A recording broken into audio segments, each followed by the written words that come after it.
Hello बच्चों, आज हम लोग जो है पदार्थ के विषय में पढ़ेंगे। पदार्थ क्या होता है, पदार्थ को पहचानेंगे कैसे, इसके करेक्टरिस्टिक फीचर क्या हैं, इनके विषय में आज हम लोग जानेंगे। व्हाट इज़ द मैटर, पदार्थ, इसके विषय में आज हम लोग जानेंगे कि पदार्थ क्या होता है, पदार्थ की पहचान कैसे की जाएगी। तो पदार्थ, पहली बात तो ये कि हमारा ब्रह्मांड पदार्थों से बना हुआ है और पदार्थ में द्रव्यमान और स्थान घेरने की क्षमता होती है, यानी कि मैटर विच है mass and occupied the space. यानी कि किसी भी पदार्थ में, यानी किसी भी मैटर में दो चीज़ें उपस्थित होती हैं, एक मास होता है और दूसरा स्थान घेरने की क्षमता। यानी दो चीज़ें होना अनिवार्य है, तो वो पदार्थ के अंतर्गत आएगा। जैसे मार्कर स्थान भी घेर सकता है और इसका द्रव्यमान भी है निश्चित, इसलिए ये एक पदार्थ है। अब आते हैं कि पदार्थ आखिर किससे बना हुआ है, इस पर बात करते हैं। तो पदार्थ छोटे छोटे कणों से मिलकर बना हुआ है, यानी कि जो है जिस प्रकार घर आपका जो है छोटे छोटे कणों से बना होता है ईंटों से, उसी प्रकार पदार्थ भी छोटे छोटे कणों से मिलकर बना होता है, जिन्हें जो है एटम कहते हैं। और आगे चल के हम इनके विषय में पढ़ेंगे। अब आगे बढ़ते हैं कि पदार्थ की अवस्थाएं जो है किस प्रकार बदलती हैं। जैसे पानी है, कभी द्रव में रहता है, कभी ठोस में रहता है और कभी गैस में रहता है। तीन अवस्थाएं होती हैं।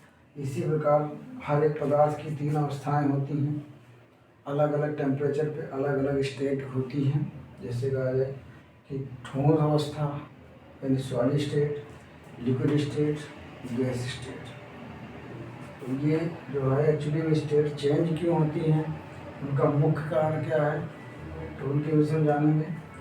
कि जो सॉलिड होते हैं उनमें जो पार्टिकल होते हैं उनके बीच फोर्स ऑफ अट्रैक्शन प्रबल होते हैं, यानी कि फोर्स ऑफ अट्रैक्शन जो होते हैं वो स्ट्रॉन्ग होते हैं, प्रबल आकर्षण बल कार्य करते हैं, यानी स्ट्रॉन्ग फोर्स ऑफ अट्रैक्शन कार्य करते हैं, जिसकी वजह से पार्टिकल्स अपना स्थान बदल नहीं सकते हैं, यानी कण अपना स्थान बदल नहीं सकते हैं।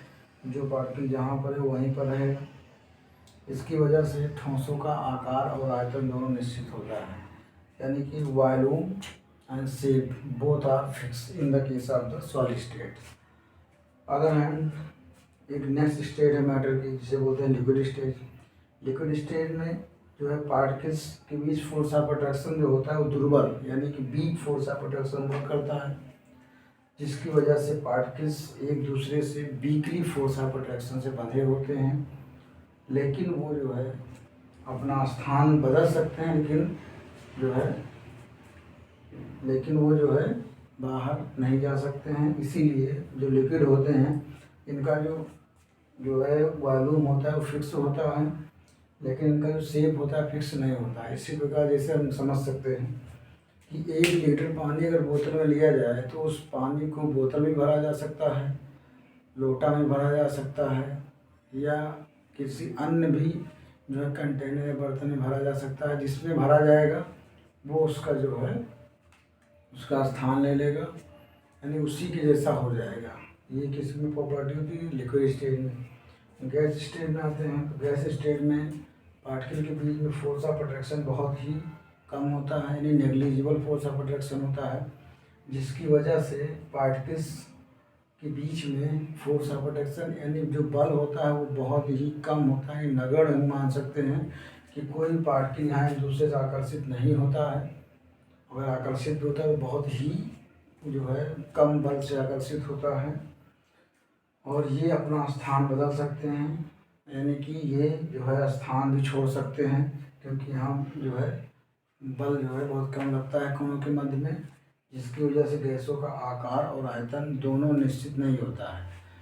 आयतन की अगर बात करें तो जैसे सपोज डेट जो है गैस सिलेंडर है, उसका एक निश्चित आयतन है, यानी निश्चित वॉल्यूम है, और उसमें गैस भरी हुई है। अगर हम जो है गैस को खोल देंगे तो क्या हो जाएगी, पूरी गैस फैल जाएगी। इसीलिए क्या है, उसका वॉल्यूम फिक्स नहीं है। गैस को हम किसी भी रूप में रख सकते हैं। जैसे सपोज डेट अगर हम चाहें तो पाइप में भर के रख सकते हैं, चाहें तो उसको कंटेनर में भर के रख सकते हैं। तो जिसमें रखेंगे ठीक है, उसका आकार वो ले लेगा, यानी उसका रूप ले लेगा। तो गैसों का आकार और आयतन दोनों निश्चित नहीं होता है, इस बात को ध्यान रखिएगा। एक सिंपल ब्रीफ में हम समझेंगे कि मैटर क्या होता है। मैटर का मतलब, पदार्थ का मतलब क्या होता है, इसमें द्रव्यमान और स्थान घेरने की क्षमता हो, उसे क्या कहते हैं, पदार्थ। पदार्थ छोटे छोटे कणों से मिलकर बना होता है, जिन्हें एटम कहते हैं, जो आगे चल के हम लोग पढ़ेंगे। अब इन कणों के मध्य आकर्षण बल कार्य करते हैं, जिसकी वजह से ही अवस्था में परिवर्तन होता है, और उसी की वजह से ठोस, द्रव और गैस 3 प्रकार की अवस्थाएं बनती हैं।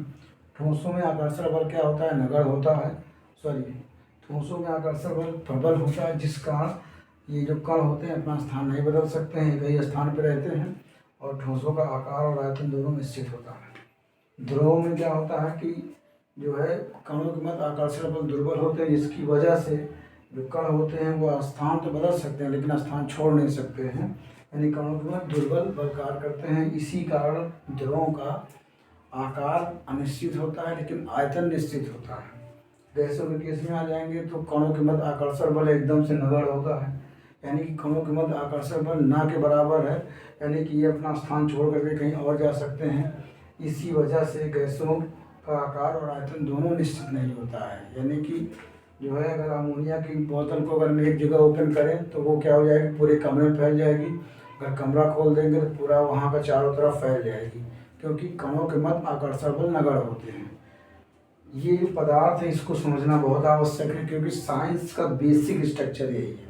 बच्चे यहीं पर ही दिक्कत करता है हमको, क्योंकि उनको एक्चुअली में बेसिक चीज़ नहीं मालूम होती है, पदार्थ नहीं मालूम होता है, क्योंकि सब कुछ यहीं से आपको पढ़ना है। फिर हम लोग एटम के विषय में पढ़ेंगे, तो डायरेक्ट अगर एटम के विषय में पढ़ेंगे तो आप ये कहेंगे कि एटम कहाँ से आया, आखिर एटम क्या है। ठीक है, तो इसको हम आगे नेक्स्ट लेक्चर में पढ़ेंगे, ठीक है ना। तो जो है इस तरह से जो है हम लोग पदार्थ या मैटर के विषय में आसानी से जानकारी हासिल कर सकते हैं। और ये सब एक बार पढ़िए और एक ही बार में आपको याद हो जाएगा, है ना।